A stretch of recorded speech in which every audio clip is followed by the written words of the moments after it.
Le podcast du Lean. Présider le syndicat des industries de Madagascar, ce n'est pas chose facile. Qu'on est beaucoup dans le « on a toujours fait comme ça ». Il faut que les entreprises mettent en valeur les collaborateurs. Mais aussi, les salariés doivent comprendre que l'entreprise, c'est leur vie. Pour la réussite, il faut 3 composants. 1, c'est l'expérience et la compétence. 2, l'audace. Et 3, c'est la chance ou la foi. Et il faut que le mental va avec le physique.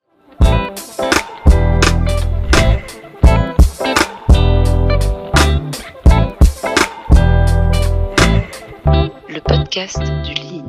Alors, nouvel épisode du podcast Lean. J'ai le plaisir et le privilège d'accueillir Tina Rassaman, présidente du syndicat des industries. Bonjour Tina. Bonjour Karine. Merci beaucoup pour ta disponibilité. C'est un plaisir. Alors, c'est un podcast qui est dédié à l'excellence opérationnelle et puis on accueille des personnalités différentes, de tout âge, de tout secteur, pratiquant ou pas l'excellence opérationnelle, mais pour apporter un peu un point de vue sur le paysage du travail à Madagascar, de l'industrie et puis du Lean Management aussi, comme son nom l'indique, puisqu'on est sur le podcast du Lean. Alors, moi, je te connais en tant que président du syndicat des industries, mais c'est une question qui me trottait depuis toujours. C'est quoi être président du syndicat des industries? Présider le syndicat des industries de Madagascar, ce n'est pas chose facile. Certes, c'est un grand honneur, car nous avons quand même 150 membres au sein de ce groupement et qui représentent un peu donc la majeure partie des industriels de Madagascar. On retrouve les grands groupes qui sont présents dedans, des grandes industrielles, mais il y a également donc les moyennes et les petites industries.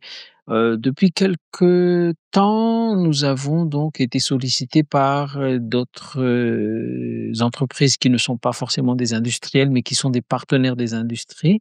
Et donc, à cet effet, nous avons un peu accepté la présence de ces entreprises au sein du syndicat des industries de Madagascar. Donc, comme j'ai dit tout à l'heure, ce qui est important aujourd'hui, c'est vraiment de répondre à l'attente des industriels, ce qui n'est pas toujours chose facile vu les conjonctures économiques et socio-économiques qu'il y a dans le pays et dans le monde. Mais certes, nous sommes un groupement solidaire et soudé. Si je te dis excellence opérationnelle pour l'industrie, ça te fait penser à quoi? Ce qui est important, donc effectivement, excellence pour moi, c'est déjà un terme, disons, noble. On ne peut pas atteindre la perfection, mais on peut être excellent. Et ceci dit, quand on parle des opérations, on a énormément d'opérations dans le domaine, disons, des entreprises, et en particulier des industries. Et donc, premièrement, le capital humain est important. Donc, à cet effet-là, quand on parle de l'excellence opérationnelle, il faut d'abord mettre en valeur, disons, le capital humain. Après, suivront tout ce qui est technologie, tout ce qui est stratégie de vente, etc., etc. Mais ceci dit, quand on veut parler d'excellence opérationnelle, je pense que ce qui est important aujourd'hui, c'est de se dire comment assurer le bien-être donc de nos collaborateurs et comment faire en sorte qu'ils sont donc motivés pour que nous puissions maintenant atteindre les objectifs de l'entreprise. C'est vrai. Chez ACPE, nous, on prône beaucoup, et de par notre nom, on s'appelle amélioration continue par les employés. Et je rejoins ce que tu dis, c'est vraiment le capital humain, il est important. On croit fortement en fait que les humains qui constituent une entreprise sont vraiment la première valeur ajoutée et que si chaque employé était capable d'apporter une amélioration, en fait ça rendrait vraiment l'entreprise exponentielle dans comment il évolue et puis dans comment il peut produire mieux, produire efficacement et tout. On se rend compte aussi dans les industries à Madagascar, de par notre expérience aujourd'hui, qu'on est beaucoup dans le « on a toujours fait comme ça ». C'est-à-dire quand on arrive puis qu'on veut bousculer un tout petit peu la façon de faire, remettre en cause un peu, par exemple, les processus, la manière de produire, de pourquoi on pilote ça comme ça. Il y a énormément d'industriels, en tout cas ceux qui sont là depuis très très longtemps, qui ont l'habitude d'avoir fait comme ça. Toi, tu es d'accord avec ça? Je ne suis pas trop d'accord. Je pense que les industriels actuellement sont en train de justement de réviser un peu les process. C'est ce que je constate. Effectivement, le monde évolue. Et quand je regarde un peu nos industriels, je pense que nous n'avons pas beaucoup de choses à envier à ceux qui sont dans les pays développés quand je parle de tout ce qui est process de production. Et à cet effet, je pense que la mise en place de cette mise en valeur du capital humain dans les entreprises, on commence à être conscient. Néanmoins, ce qu'il faut souligner aujourd'hui, c'est de se dire, il faut que ça soit mutuel. Ouais. Il faut que les entreprises mettent en valeur les collaborateurs. Mais aussi, les salariés doivent comprendre que l'entreprise, c'est leur vie. L'entreprise, c'est ce qui leur permet effectivement de s'épanouir. Et donc, il faut donc regarder l'intérêt de l'institution, mais il faut que l'entreprise également puisse mettre en valeur ses collaborateurs. Donc, pour moi, c'est mutuel. Tout à fait, je suis d'accord avec toi. Et si je te dis amélioration continue, qu'est-ce que ça t'évoque? Amélioration continue, ça veut dire qu'il faut pas qu'on reste statique. Ça veut dire qu'il faut pas que l'entreprise se dise: «Hop, voilà, j'ai fait ceci, donc je m'arrête là». Il y a une perpétuelle évolution du monde et je pense que c'est pour ça que, certaines grandes industries de Madagascar maintenant essaient vraiment d'améliorer et quand on regarde un peu à travers, nos produits maintenant qui sont, sur le marché, je pense que tout ça, c'est le fruit maintenant de cet développement que les, industriels aspirent maintenant à devenir. Maintenant, il reste un grand pas auquel nous, industrie de Madagascar, c'est vraiment aller de l'avant à l'exportation. Donc pour cela, aller à l'exportation, ça nécessite beaucoup de challenges, notamment, disons, en termes de normes, mais également quand on voit l'exportation dans les pays maintenant développés, quand on parle de travail, il y a beaucoup d'exigences et à cet effet, je pense que maintenant, Madagascar, nous sommes conscients de cela. Donc dans toute la chaîne de production, que ça soit au niveau donc de la fourniture de matières premières, que, au niveau des prestataires, il y a maintenant un besoin permanent d'innovation et d'adaptation. Quand on regarde le marché de l'Union européenne, la législation change, hein, et à cet effet-là, il faut qu'on soit conscient de ces changements-là et de pouvoir l'adapter à Madagascar. Certes, Madagascar a ses propres spécificités culturelles, mentales, mais maintenant, il faut qu'on aille de l'avant. Et qu'on reste agile. Tout à fait, exactement. Si tu avais un message à donner à un jeune entrepreneur qui veut se lancer dans l'industrie, créer sa propre industrie, tu lui dirais quoi? Alors, j'ai l'habitude de le dire, pour la réussite, il faut 3 composants. 1, c'est l'expérience et la compétence. 2, l'audace et 3, c'est la chance ou la foi. D'accord, OK.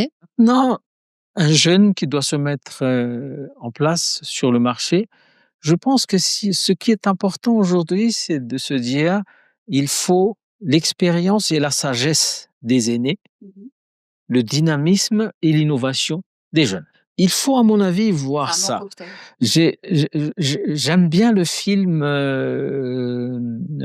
le stagiaire, hein, qui est avec Robert De Niro et Anna Hathaway. Oui, quand c'est lui qui est tout vieux, qui vient chercher le stage. Effectivement, et ce film, pour moi, est très, très important pour voir un peu la sagesse et l'expérience de l'aîné et qui sert effectivement aux jeunes qui entreprennent. Et à mon avis, pour un jeune qui entreprenne, il faut toujours écouter les anciens, malgré le fait que c'est un ancien, mais ça reste toujours de l'expérience. Néanmoins, pour un jeune qui se lance, il faut avoir, comme j'ai dit, de l'audace. Il faut maîtriser ce qu'on fait et avoir de l'assurance. Et l'assurance, ça vient de la compétence. Et c'est là où je pense que un jeune qui se lance, il faut vraiment y aller de l'avant, avoir la confiance en soi et persévérer. Et le troisième, la chance, la foi? La chance et la foi, je pense que ça ne dépend pas de nous. Néanmoins, il faut pas, rester, négatif. Il faut avoir le mindset positif. C'est bon à savoir. Donc tu parlais de ces 3-là et je vais enchaîner sur le premier. Parlons de ton expérience. Est-ce que tu peux nous partager, du coup, 3 moments marquants ou 3 expériences ou 3 leçons que tu as tirées de toute ta carrière jusqu'à aujourd'hui? Alors, je pense qu'il y a tellement de choses à dire là-dessus, mais ce qui est important aujourd'hui, c'est de se dire, de là où on vient et de là où on est arrivé et les perspectives d'avenir, Je pense que c'est quelque chose qu'il faut toujours garder en tête. Nous avons nos racines. C'est très important de toujours se remémorer de nos racines, ne pas oublier les racines. Alors, moi, quand j'étais à l'extérieur, je pense qu'il y avait tellement de choses à faire là-bas, mais quand on pense à notre pays, c'est quelque chose auquel nous devons nous dire attention, il faut qu'on revienne à la source. Et donc, pour moi, le fait d'avoir terminé mes études, d'avoir un peu travaillé en France, quand je suis arrivé à Madagascar, c'était autre chose. On était arrivé dans une période cyclonique auquel il y avait toutes les pénuries, etc. Donc ça m'a marqué. Un. Deuxièmement, le fait d'être habitué à travailler dans le secteur privé et quand on rentre dans le secteur public, il y a une rupture. Il y a un nouveau mindset. Les fonctionnaires ont leur façon de faire, leur habitude, leurs compétences, leur expérience, alors que nous venons du privé, nous voyons autre chose. Donc, à cet effet-là, je crois que c'est quelque chose qu'il faut qu'on maîtrise bien quand on est en dialogue public-privé, dont Madagascar actuellement fait son leitmotiv. Troisièmement, je pense que ce qui est important maintenant, c'est vraiment la période maintenant auquel j'aime bien maintenant transmettre à la nouvelle génération mes expériences. Et c'est ce que je suis en train de faire actuellement, des conférences avec les jeunes, échanger avec eux. J'apprends beaucoup de choses aussi quand j'échange, mais j'aime bien transmettre l'expérience que j'ai vécue. Ok, c'est super.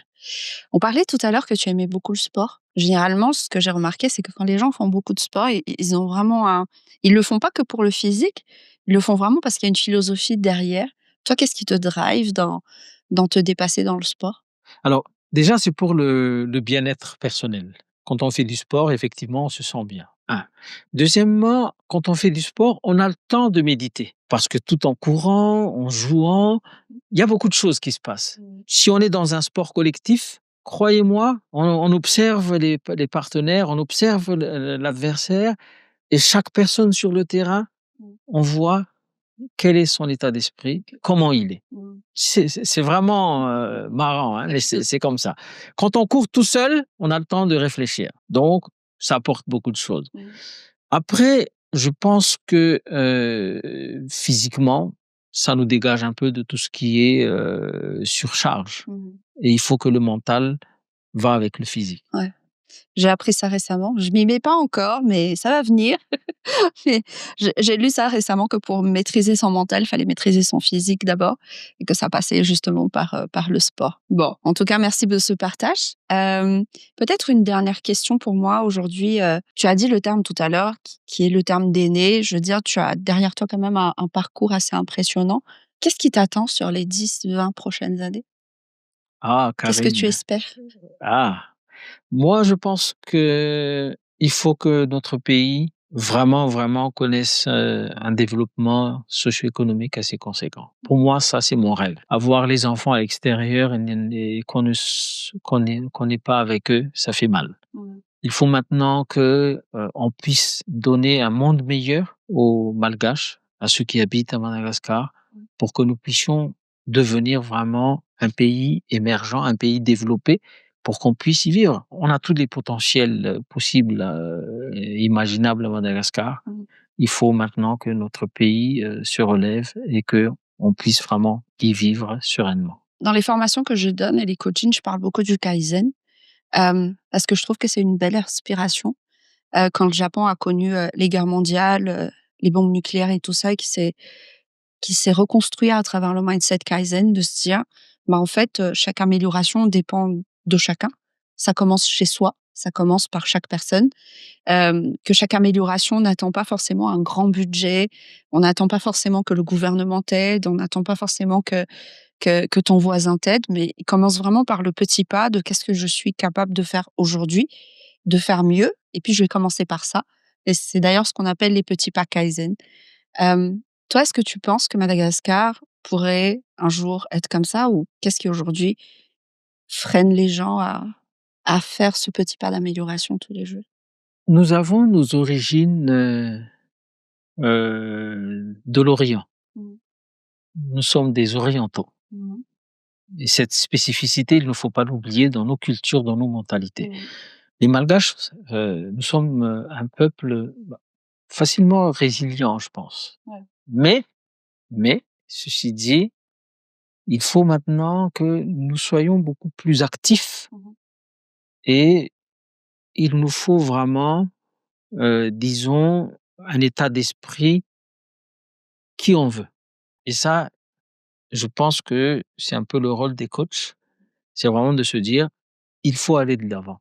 Ce qui est important à retenir, c'est de se dire: «OK, avoir un peu, ces normes de qualité, de le pratiquer, il faut un petit coup de pouce et je pense qu'on va y arriver. Il faut qu'on sensibilise, il faut qu'on informe, il faut qu'on forme». Merci Tine pour ton temps, puis merci d'avoir consacré un peu de ta disponibilité pour ce podcast. Merci Karine, hein, c'est vraiment un grand plaisir, un grand honneur également d'être l'invité de la CPE aujourd'hui. Mais en tout cas, merci pour ce que vous faites également pour Madagascar. Merci.